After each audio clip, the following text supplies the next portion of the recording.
This happened a few years ago when I was a college senior. Both myself and Legbeard were studying for our master's degrees. Same field of study, different subjects. Legbeard was outgoing and friendly. I never really had a problem with her. She was severely overweight and wore the same outfit every day. I feel a bit guilty commenting on her appearance. I'm not sure it was due to financial status, but I do not think keeping up her appearance was a priority for her. Legbeard absolutely loved anime, had pins all over her sweater and backpack. She always talked about Talia. We shared a class together where someone gave a presentation on World War II. After class, she started asking him about Talia, how great it was, explaining the characters.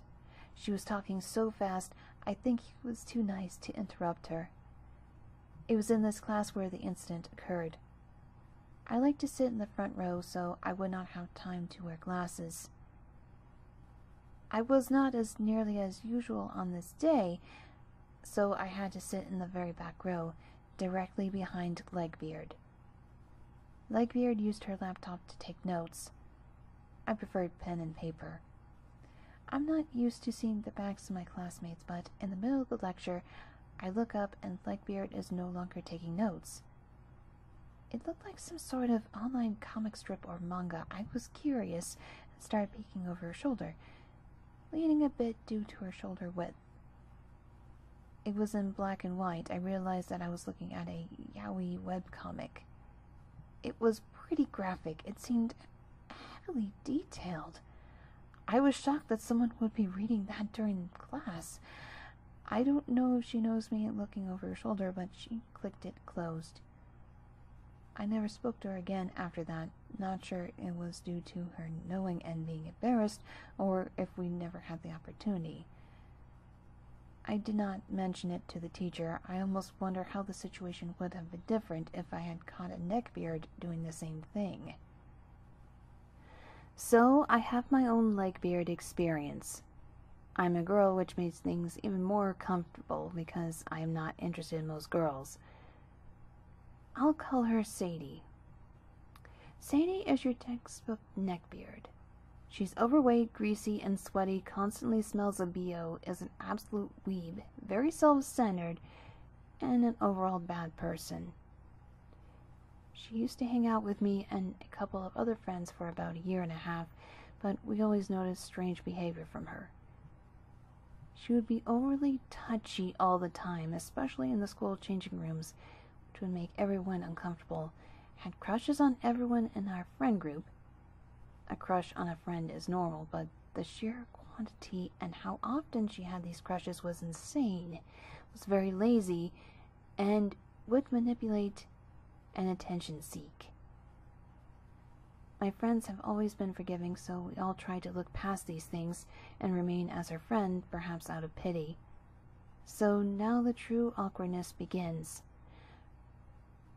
Her manipulation and poor treatment of us had become serious and was hurting us in various ways, so we decided to stop being friends with Sadie.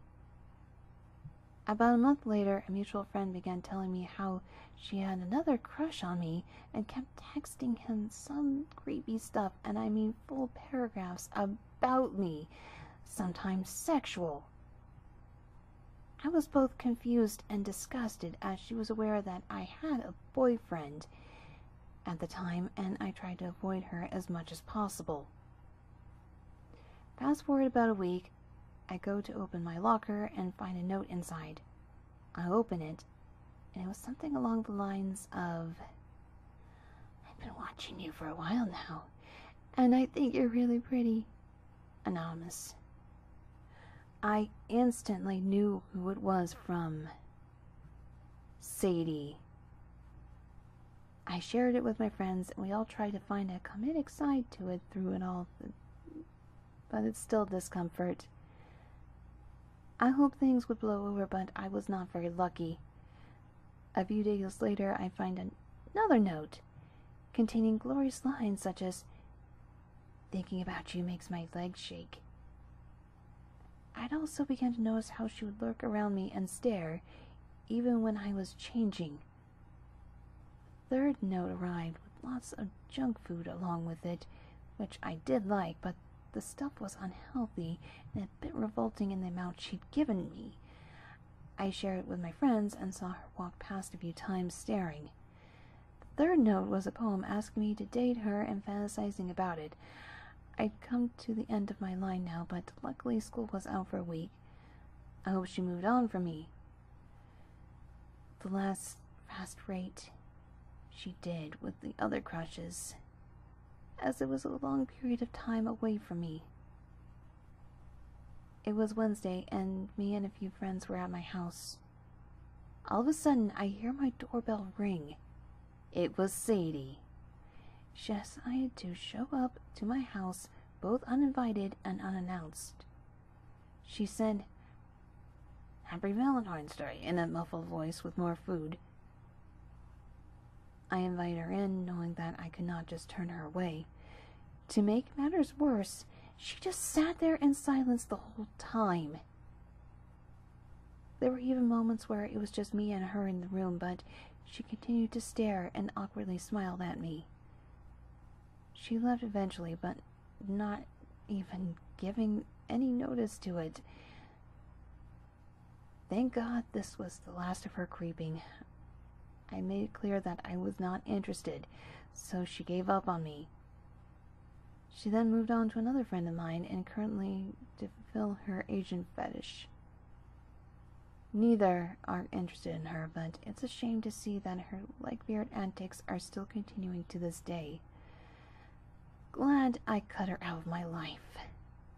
So I just realized that this girl I had an awful experience with classifies as a total Legbeard. Here is my story. I took Art 1 to satisfy my art credit at my high school, and my drawing partner ended up being this Legbeard. Let's call her Yvonne. She was Hispanic, about 5'3", 200 pounds. If I had to estimate, was bullied because she was rude as hell, had an awful double chin, an all-around attractive face, and could not stop talking about anime. My art teacher had a strict rule about not drawing anime-like characters, but she was fucking obsessed. Every day, tell her not to draw people in that style, but she would simply ignore him. Anyone we were doing a unit on had to draw humans, and of course, we had to model for each other. She draws me, surprisingly well and without any trouble, and then it was my turn to draw her. I had a meter stick to measure her so I could kind of draw her to scale, so I tried to measure her height. She started being a dick. "You're measuring me wrong!" I clearly did not know there was a wrong way to measure. "I don't know why you're trying to draw me. You're just going to draw it in that stupid Thompson does it," she says, that stupid way being the correct way. It's not my fault that I did not care for anime or drawing in that style. She kept trying to grab the stick, but I held my grip until I realized that if the power struggle continued, it would break, so I let go, and she had full control of the stick. I asked her to hand it back to me, and she fucking hit me in the face with it. Our art teacher knows this and sends her to the office while I get ice from the nurse. I still cannot believe she hit me in the face on purpose because she didn't like the way I draw.